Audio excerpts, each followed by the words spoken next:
नमस्कार। आदर्श शिक्षा समिति सिरोही के YouTube चैनल में आप सभी भैया बहनों का हार्दिक स्वागत, अभिनंदन।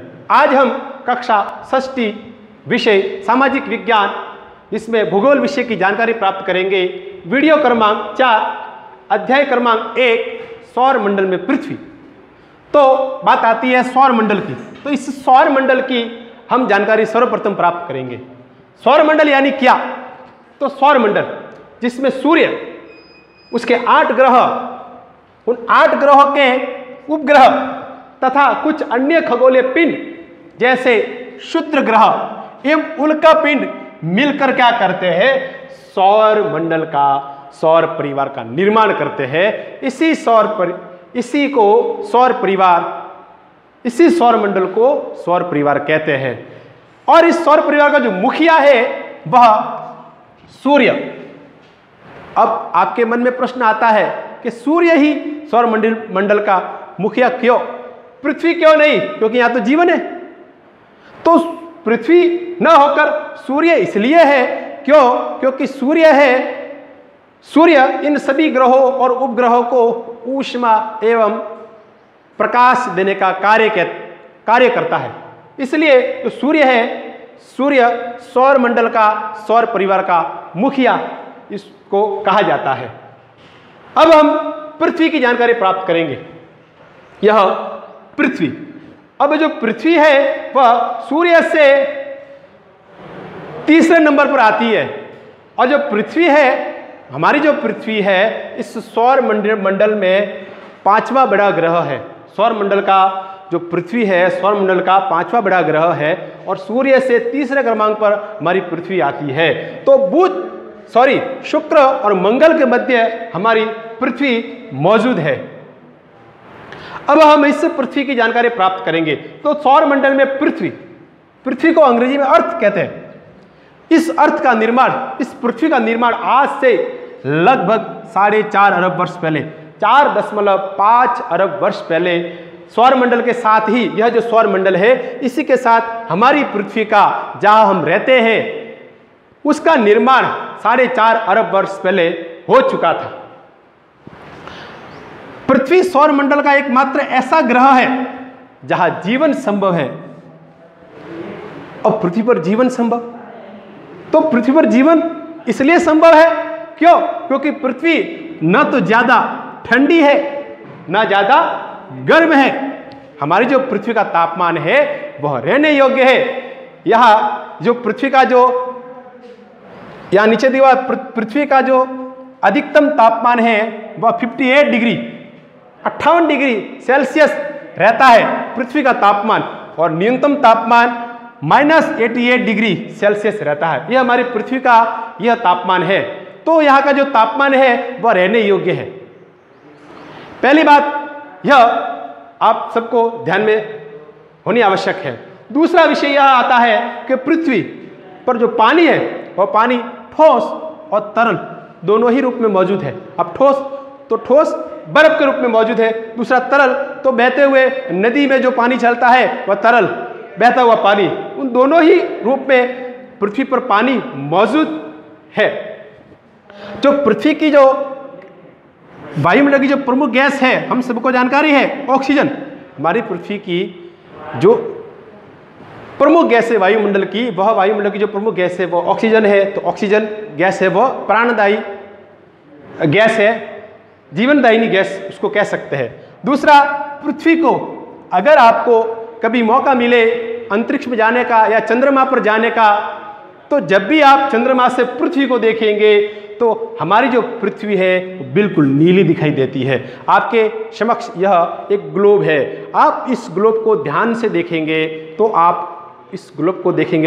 आपको ध्यान में आता है कि यह बिल्कुल नीली दिखाई दे रही है। तो अंतरिक्ष से देखने पर हमारी पृथ्वी बिल्कुल नीली दिखाई देती है। अब ये नीली क्यों दिखाई देती है? तो इसके पीछे यह कारण है क्योंकि जो पृथ्वी पर 70% जल मौजूद है। हमारी पृथ्वी पर 70% जल मौजूद है और 30% जमीन। अब जमीन स्थलीय भी है, पठार वाली जमीन भी है, पहाड़ी भी है, ठंडा मरुस्थल भी है, गर्म मरुस्थल भी है। मैदानी घास भी है। तो इस रूप में हमारी पृथ्वी पर जमीन मौजूद है। अब पृथ्वी को सूर्य का एक चक्कर लगाने में, यह हमारी पृथ्वी है, तो यह इस पृथ्वी को सूर्य का एक चक्कर लगाने में सबसे पहले ध्यान देने योग्य बात यह है कि पृथ्वी पूर्व में 23.5 डिग्री झुकी हुई है, पूर्व दिशा में। और यह जो पृथ्वी है इसको सूर्य का एक चक्कर पूर्ण करने में, यह जो हमारी जो पृथ्वी है इसको सूर्य का एक पूरा चक्कर लगाने में, इधर आने में 365 दिन 6 घंटे का समय लगता है। और इसका जो एक दिन होता है, यह पृथ्वी, ये जो आपको कील नजर आ रही है, यह पृथ्वी के अक्ष है, ये धुरी है। इसको अपनी धुरी पर घूमने में, ये आपके सामने भारत आपको दिखाई दे रहा है। अगर मैं पुनः आपके समक्ष ये भारत का मानचित्र लाऊंगा तो एक चक्कर पूर्ण करने में पृथ्वी को 24 घंटे का समय लगता है, अर्थात पृथ्वी का एक दिन होता है वह 24 घंटे का होता है।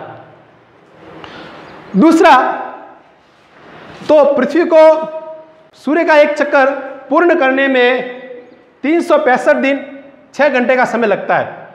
आपने हमेशा किताबों में पढ़ा है कि 365 दिन लगते हैं, नहीं, पृथ्वी को सूर्य का एक चक्कर पूर्ण करने में 365 दिन और यह 6 घंटे, इसको भी नोट करना है।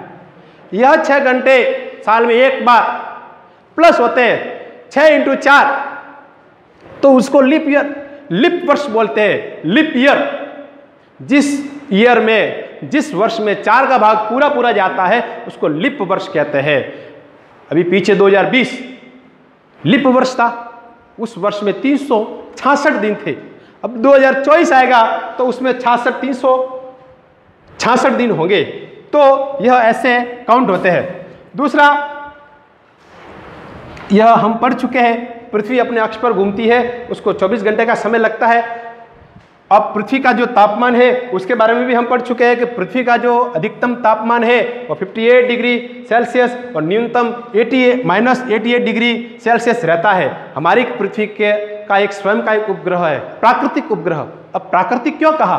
तो प्रकृति ने ही उसका निर्माण किया है। कृत्रिम भी होता है जो वैज्ञानिक द्वारा अंतरिक्ष में छोड़ा जाता है, लेकिन मैंने यहाँ प्राकृतिक उपग्रह की बात की है। ये सारे प्राकृतिक उपग्रह है, इन सभी का निर्माण अंतरिक्ष में प्रकृति ने ही किया है। तो यह प्राकृतिक उपग्रह जो यह भी क्या करता है, यह जो चंद्रमा है, यह क्या करता है, यह चंद्रमा हमारी पृथ्वी के चारों ओर भ्रमण करता है, चक्कर लगाता है।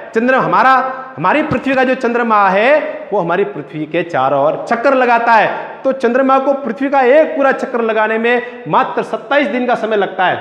इस चंद्रमा को पृथ्वी का पूर्ण एक चक्कर करने में मात्र 27 दिन लगते हैं। और चंद्रमा का एक दिन होता है वह 29 दिन का होता है, 29 डेज, 29 दिन का समय इसका एक दिन 29 दिन का होता है। जैसे हमारे पृथ्वी का 24 घंटे का होता है एक दिन, तो जब भी हम भविष्य में कभी चंद्रमा पर जाएंगे रहने के लिए तो वहां का एक दिन 29 दिन के बराबर है और वहां का एक वर्ष 27 दिन का। तो यह चंद्रमा, इसके बारे में भी हमने जानकारी प्राप्त की। आगे और हम कुछ रोचक तथ्यों के बारे में, कुछ रोचक जानकारी प्राप्त करेंगे अंतरिक्ष के बारे में। आपके सामने यह जानकारी आती रहेगी। जब भी आपको होमवर्क मिलता है तो उसको अपनी नोटबुक में लिखना है और अंत में कमेंट बॉक्स में अपना नाम, अपनी कक्षा और अपना स्थान अवश्य लिखें।